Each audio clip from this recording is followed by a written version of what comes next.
Bonjour à tous, je m'appelle Florent, on s'est déjà vu dans les deux premières vidéos sur le système électronique et on se retrouve aujourd'hui pour une troisième et sûrement dernière vidéo pour une mise à jour de ce système pour la fusée qui va voler, on espère, fin octobre.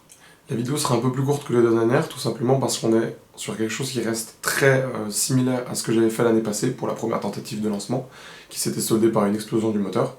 J'ai juste apporté quelques modifications structurelles, j'ai remis à jour le PCB et puis j'ai fait pas mal de tests du code et du hardware. La plus grosse différence, comme je viens d'énoncer, c'est la mise à jour du PCB. Donc là, vous en avez un d'ancienne version qui a volé l'année passée, et puis un de la nouvelle version qui est plus petit, mieux optimisé en termes de place, beaucoup plus pratique à utiliser, et puis qui a la capacité de transmettre des données en Bluetooth pour check l'état du PCB avant le vol, pour vérifier que tout va bien. Les deux PCB sont alimentés par deux petites batteries de 7.4 volts qui ont une autonomie d'au moins 1 heure.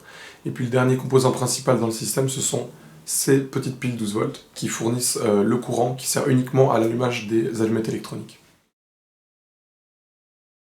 Plus d'électronique commerciale pour deux raisons. La première, c'est que ce genre d'électronique coûte assez cher et que la dernière fois, on en avait complètement démoli une avec l'explosion du moteur de la fusée.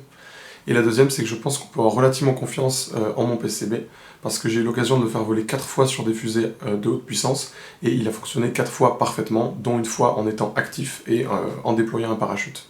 Wow.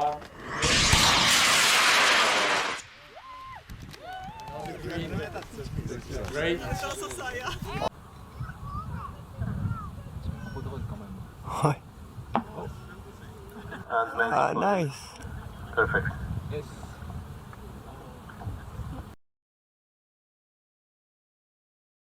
Le système, une fois monté, ressemble à ceci, avec les deux piles sur les côtés, les deux PCB et les deux batteries dans leur petit compartiment. Pour allumer le système, il suffit de venir tourner les deux screw switch à l'avant, avec un petit tournevis à travers deux trous qu'on aura fait dans la structure de la fusée. Si vous avez des questions, n'hésitez pas à poster un commentaire, à m'envoyer un mail ou à me contacter sur le serveur Discord. On croise les doigts pour ce lancement et on se revoit à la vidéo qui lui sera dédiée. Salut à tous!